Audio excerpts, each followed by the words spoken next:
Hello and welcome to this week's Used Car Heaven, the only programme that gives you a thorough insight into buying a used car. And we test drive each of the cars that we show to you too. In this week's programme we've got three small hatchbacks, a Renault Clio, a Ford Fiesta and a Volkswagen Polo. And in part two, well, hopefully we'll get some sunshine because we've got two cabriolets to test from Peugeot and MG.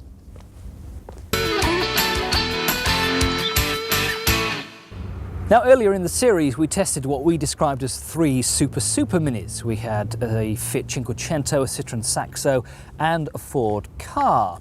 But now we're moving, well, one step up into the small hatchback sector, one of the most competitive sectors in the car market today. From Renault, we have a second generation Clio, a 1.2 base RN model. From Ford, a 1.25 LX Fiesta with their renowned and very good Z-Tech engine. And from Volkswagen, the Polo, a 1.4 CL. Now, when all of these cars were new not so long ago, because they're all T registration, these three, they were in the £9,000, £10,000 figure. But now they're beginning to lose money. They're all good cars, ideal second cars or for a small family. But which is the best?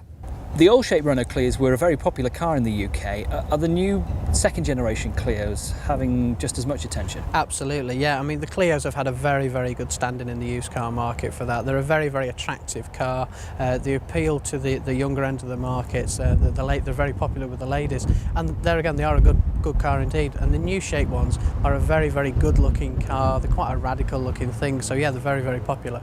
Now, this 1.2 RN is a fairly basic model. It's not got much on it, has it? No, to be fair, the 1.2 RN is the entry-level car. It literally has driver's airbag, really, when you look inside it, radio cassette and 5-speed. Trim level is actually quite nice inside, but it has effectively, it doesn't have a sunroof and you've got manual windows in it. Now, I have to say I've always been very impressed by the Renault Clio. The first time I ever drove one was some 6 or 7 years ago on holiday in Portugal, probably, as a hire car, and was very impressed by it. We managed to pile a whole load of luggage in there and the family and all the paraphernalia that tends to go with you on holiday, and it served us very well for the best part of the week. That was, of course, the first generation Renault Clio, which was introduced in 1991 and ran through until 1998, when it was replaced by this, the second generation Clio. Now, Renault say that size matters, and they've managed in the Clio, particularly the second generation versions, to produce, well, essentially a super mini, but it's a bit bigger than that, and it's a very roomy car. Reasonable amount of boot space and plenty of passenger space as well for up to, well, 5 people. 5 adults would be a bit of a squeeze, but you could get them in. This is a base 1.2 RN Clio, so it's not got very much on it, to be honest. In fact, it's got very little. No air conditioning, it's got a stereo system, not even central locking or power steering. They all come as extras. But for the price of something like this, £6,600 for this T-Reg, what, 5-month-old example with 5,000 miles on the clock, then it's not bad for the money. Now, despite this 1.2 Clio only offering some 60 brake horsepower, which of course doesn't sound a lot, it actually offers quite spirited performance. The steering, the handling, the ride are all very good. It's a comfortable car to drive. In the Clio range, in the second generation Clio range, you get a 1.2, a 1.4 and 1.6 petrol engines up to about 90 brake horsepower, plus a 1.9 diesel engine. And of course, all of them are very frugal. Economy-wise, this 1.2 will do, on average, about 45 miles to the gallon, which is very good. On the used market, price-wise, well, you'd pay probably at cheapest for a second generation Clio model about £5,500, but the early generation Clio models, well, you should be able to pick those up now, something about a J or a K plate for certainly less than £2,000. The Fiesta's been around such a long time, and they're still great sellers, aren't they? Very good sellers indeed. They're a very popular car. They're probably #1 out there in the small car market.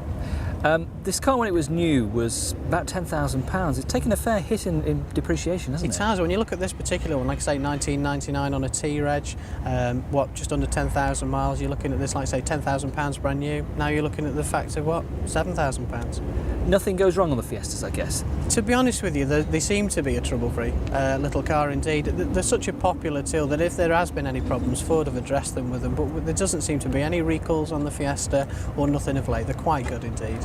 It's amazing to think just how long the Fiesta has been on our roads.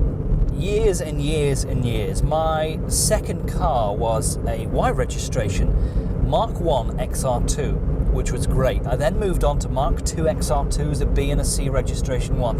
So they've just been around so long, but of course have evolved over the years and have improved, most importantly, tremendously over the years.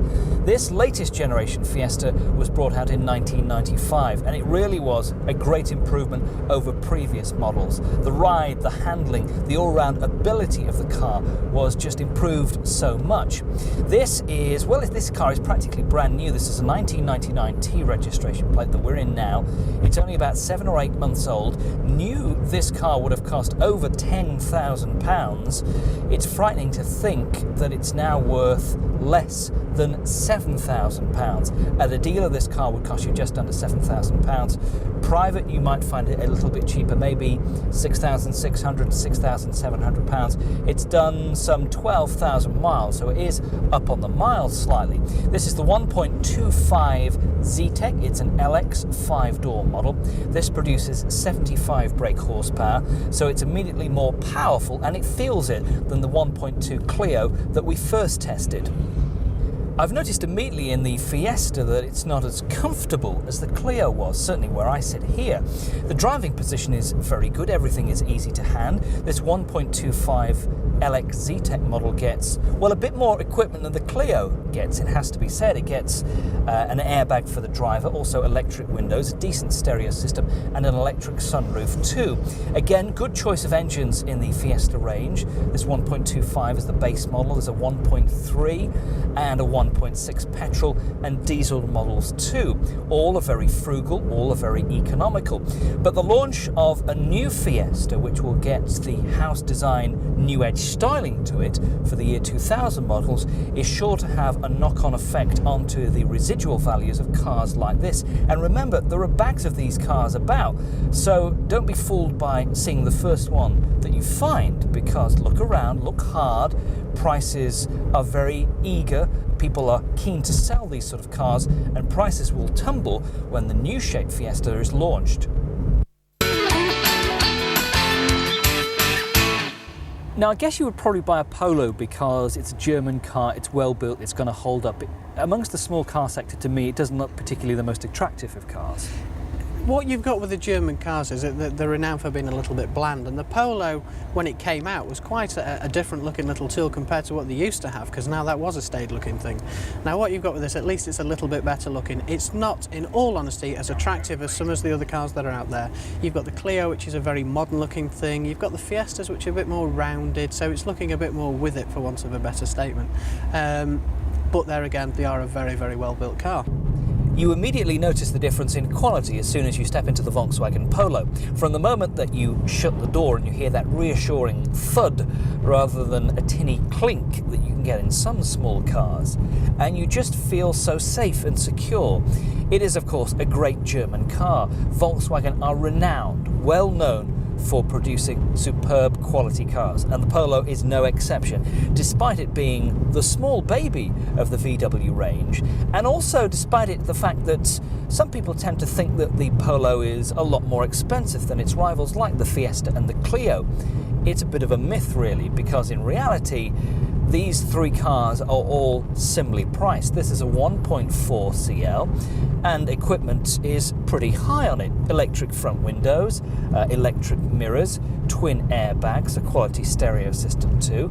This is a 3-door model. It's very light, it's very airy, it's very spacious, plenty of room all round. I would certainly avoid in the Polo range going for the base 1-litre model, because that's just very, very underpowered, producing only 45 brake horsepower. This 1.4 is probably the pick of the Polo range in terms of engines, and again very frugal and very economical. Now, I have to say that perhaps the Polo is not the most attractive of the three cars we've got on offer, certainly not against the likes of the second generation Clio, that's for sure. Outside it's, if anything, a little boxy and perhaps slightly bland. Inside it's very well built, it's very well put together. But again, it perhaps just lacks a bit of flair. The plastics are all superb quality, and you can just relax thinking that you've bought a car that isn't going to plummet in value. That is the main attraction that you would have in buying a Polo over its two main rivals, the Fiesta and the Clio. Residuals for this car are just so strong. This generation of Polo has been around since 1994, so it's some 5 or 6 years old now. And, well, it's maybe perhaps approaching the time that it may get 1 or 2 tweaks and facelifts along the way. Now, with every car that you buy, of course, you want to know how roomy it is inside. This is the rear space in the Renault Clio, and to be honest, it's a little bit tight for somebody like me. It's okay for a couple of kids probably in the back there. Boot space, not bad at all. You get a fair amount. That's not a bad boot space. My briefcase is in there, just to give you some example. So that's the Clio. Now, moving on to the Fiesta, well, I think there's a little bit more room in the back of the Fiesta than there is in the Clio, but to be honest, it's kind of only marginal. There's rather a nasty little bump there in the back of the seats, which is difficult actually to get your feet in and out of. So that's the Fiesta rear space. Now, for the boot, you go to open it and look for the button, but there isn't one, which is annoying, so you have to open the Fiesta boot with a key, which, to be honest, is a pain. But it's a very good sized boot for this size of car. It's actually bigger than the Clio, as you can see there. And finally, moving on to the Polo. Well, obviously, as you can see, the Polo is only a 3-door, but it's actually quite spacious inside. There's plenty of seat for the front passengers, and in the rear, easy to get in and out of, to be honest, and not too bad on the legroom, and fairly easy to get in and out of there. What about boot space on the Polo? Well, we've got all our equipment in the back of there, and I would say that's probably just slightly smaller than the Fiestas, but a little bit bigger than the Clio in terms of boot space. Well, that's all for part 1 of Used Car Heaven. Join us again very soon for part 2, when hopefully the sun will be out and we'll be testing 2 cabriolets from Peugeot and an MGF.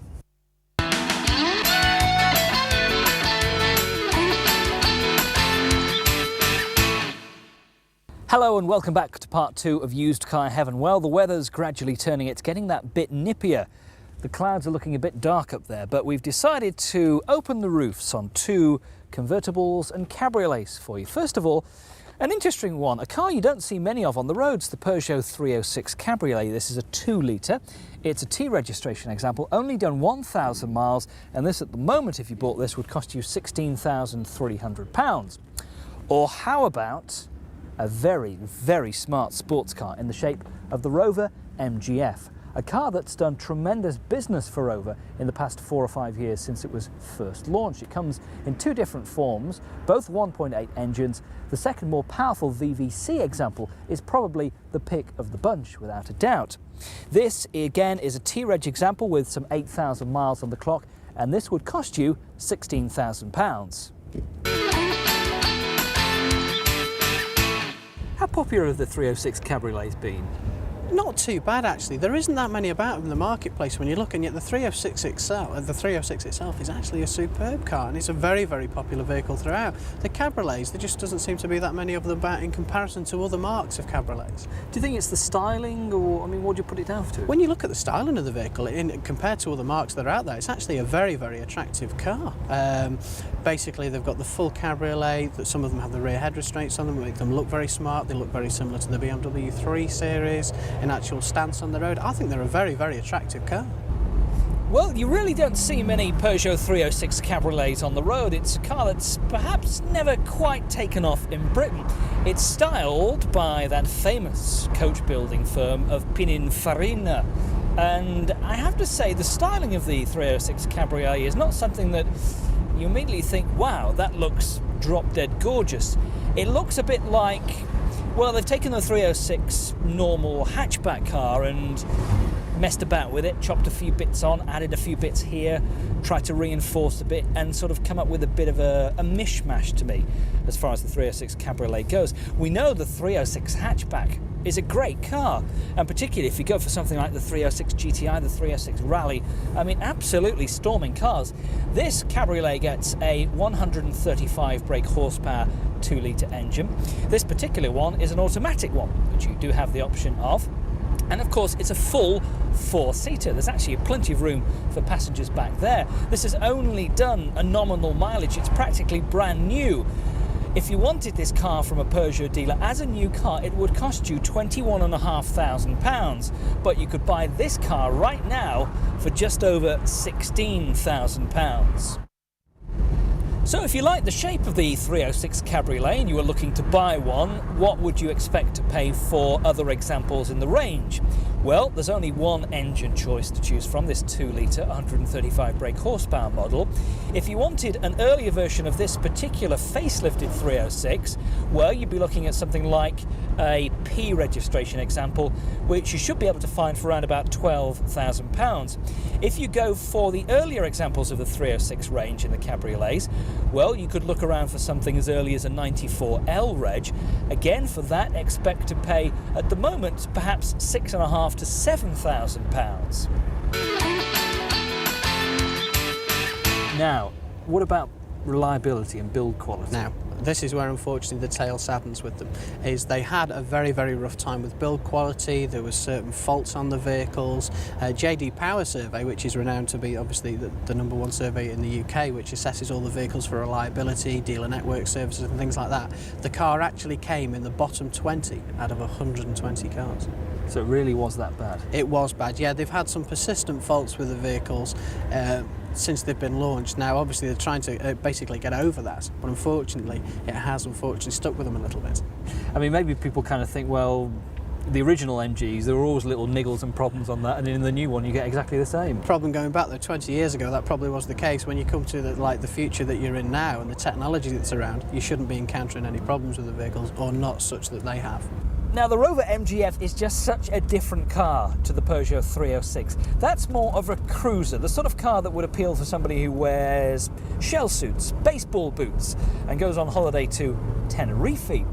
The MGF is the sort of car that would appeal to somebody who wears smart suits, braces, who might be described as a bit of a yuppie. It's that sort of appeal that the MGF attracts, but it really is just tremendous fun. It's a very cramped cabin. To be perfectly honest, there's not a lot of room here, but you get some nice little touches like, well, a decent stereo system, no air conditioning, electric front windows, power assisted steering, which offers just the right amount of feedback for the driver. I think it's not too light, not too hard, but a good feel to it. But it's a really forgiving car to drive. Of course, it's mid-engined, rear-wheel drive, and offers near perfect weight distribution. This is the 1.8 standard MGF that we're in, which produces 120 brake horsepower. But it goes. Believe me, it goes. There's also the more powerful 1.8 VVC engine, which produces 143 brake horsepower. And apart from the difference in the engine, gets a few extra bits and bobs like electric seats and air conditioning, things like that. But I mean, basically, it's the same car underneath. So if you've really set your heart on buying an MGF, what could you buy one for? What sort of money would you be looking at for an early example? Well, they were first introduced in 1995, so the earliest ones would be on an N plate, and they're certainly less now than £12,000 for one of those early examples. Look for something that's maybe done 40 or 50,000 miles, and it could cost you between £10,000 and £11,000. The 1.8 is certainly a lot cheaper than the VVC. At the moment, the new price differential is some £3,000, 18,500 for the 1.8, 21,500 for the VVC example. This is a 1.8, it's done 7,500 miles on a T plate, and this at the moment at a dealer would set you back £16,000. But it's a great fun little car, and compared to something like a BMW Z3 is a fair bit cheaper. Z3s are £19,000, £20,000 still at the moment, despite there being a new Z3 model out. Other rivals, well, I guess you might look to something like a Lotus Elise, but for a cut price, sports car, mid-engined as well, rear-wheel drive, you can't beat the MGF. Our main concern with the Rover MGF would be build quality, which is an old gripe with Rovers for as long as I can remember, to be perfectly honest. If you look around the car at the fit of the panels and the gaps between them, on this particular model that we have driving today, well, it's not very good, to be perfectly honest. My other main gripe with the MGF is the position of the pedals. The accelerator, the clutch are fine, but the brake pedal is set very high, and you find your right foot fishing for it under braking, which is not really ideal. This particular model, this one 1999 on a T, it's only done 1,000 miles. This one new would have set you back probably a thick end of about £21,000. Now it's £16,000. And it's done 1,000 miles? 1,000 miles, so there's a £5,000 saving and the car's about 8 months old. The hoods have come a long way from what they were. The early cabriolets used to be renowned for being sieves, effectively. All cabriolets, unfortunately, I don't care what vehicle you drive, get an element of wind noise with them because there's nothing secure as the metal roof anyway. So you will always get wind noise. You do get a little bit of water ingress from basically when you open the door, they can collect in the water channels, they can drop in, but you've got to accept that with any cabriolet that you buy. Now, one of the most important things about buying any sort of cabriolet or convertible is just how easy is it to open and close the hood. Well, on the Peugeot, it has a fully automatic and electric roof. That rear section pops up to reveal the cover.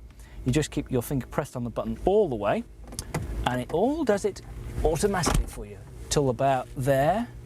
The rear section has got to go down first, and then that final bit of the cover closes down at the back, locks into place, and then you have to put the last bit down manually. And then there's just two small catches in here, one of which is there and the other of which is over here, and it's done. So the Peugeot is very easy because it's all automatic and it's electric and they do it all for you. The MGF is, I'm afraid, a manual job, but it's actually fairly easy to do.